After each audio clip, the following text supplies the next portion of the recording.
Volvemos a América Digital News TV, acá en Espacio Riesgo, en Santiago, la capital de Chile. Nuevamente saludo a todas las personas que se nos unen desde distintos países de América Latina. Ustedes han visto los temas que hemos desarrollado acá: inteligencia artificial, ciberseguridad, ERP. Pero ahora vamos a hablar de un concepto nuevo: Edge Computing. ¿De qué se trata? Es parte de lo que vamos a conversar junto a Jason Hyatt, que él es el encargado y General Manager para todas las Américas de la empresa Telecommunications, que también vamos a conocer en estos momentos. Jason, thank you for being with us in America Digital News TV. Excellent. Thank you, Nicholas, for having me. Excited to be here. You have all the region for you. Tell and explain, what do you do at Telco Systems? I am the GM of the Americas market at Telco Systems and also president of global sales. Telco Systems is a 50-year-old company in the telecommunications business. So we're a stalwart. We've been around a long time, been through a lot of it, network evolution. If you are familiar with practically any service provider globally, they've likely deployed some of our product in their network at some point in time. Mainly software. Traditionally, great question, because we'll talk a lot about software, but historically, Telco Systems was a hardware company. So in the telecommunications space, obviously it was a hardware business back in the day. It's not been software except for the last 10 to 15 years, right, where you've seen it. So to be around 50 years, you had to start in hardware, and that's what we did. And we've evolved with our customers and with the applications in their demand, and now we are predominantly a software company. And I guess the pandemic make a boost on that change in the company.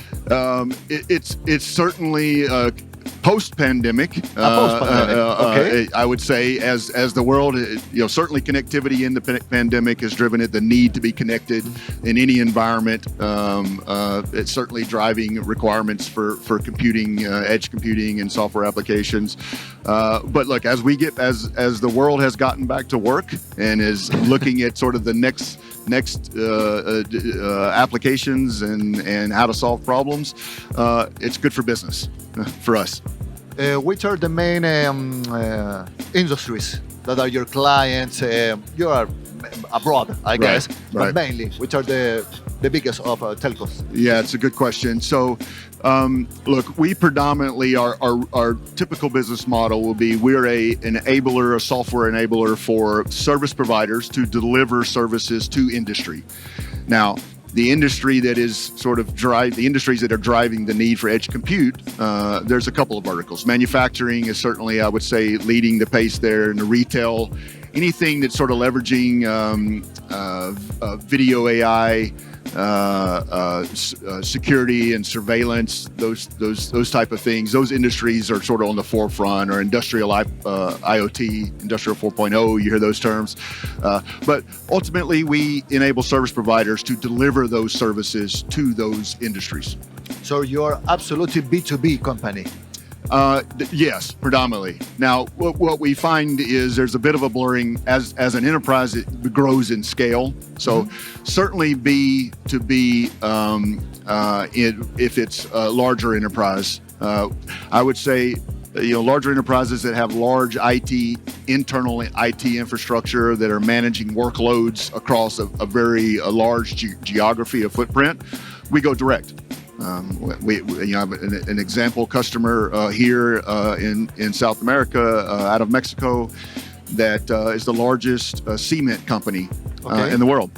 And they buy our software direct to run their IoT and advanced AI applications at the edge of their network at all their cement plants.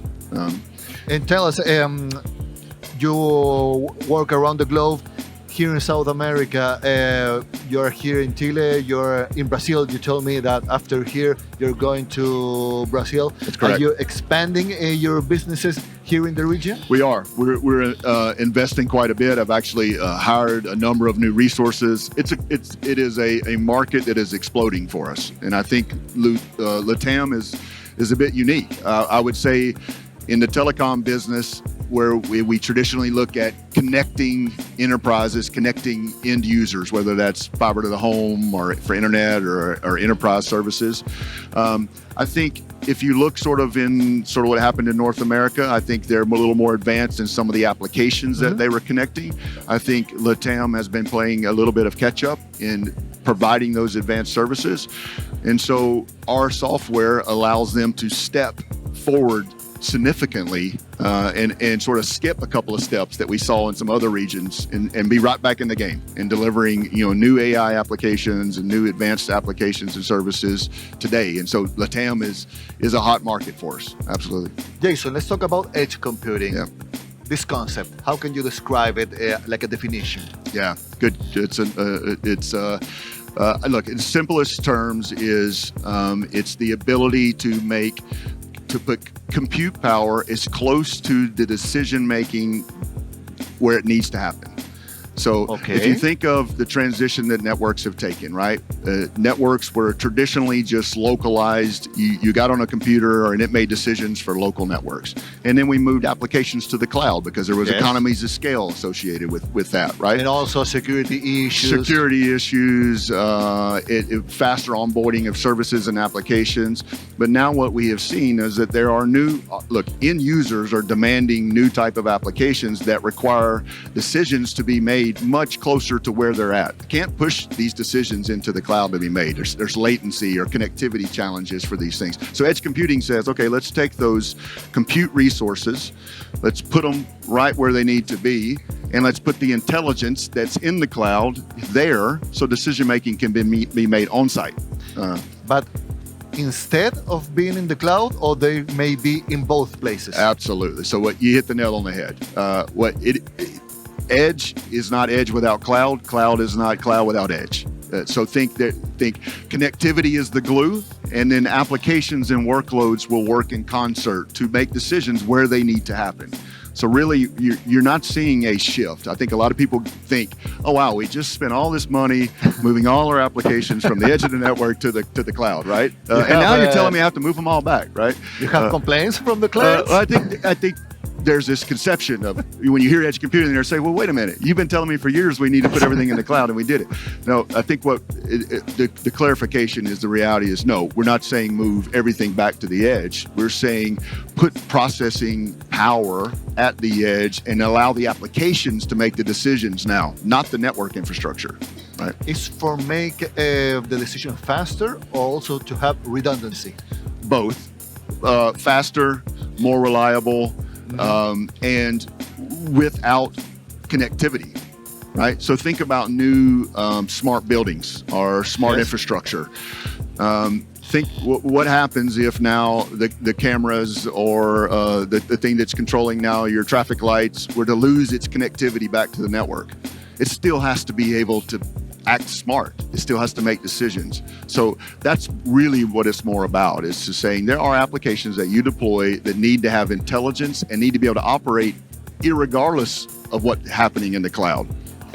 I think about two examples of what you're saying. Pandemics. All the logistics supply chains were cut. Right. And the companies mainly have one provider, one big provider.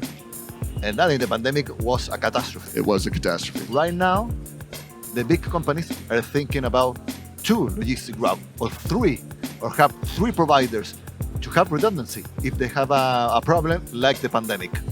Or by example, a cyber attack. Right. One of the issues is not that being cyber attacks can happen anywhere. Of course.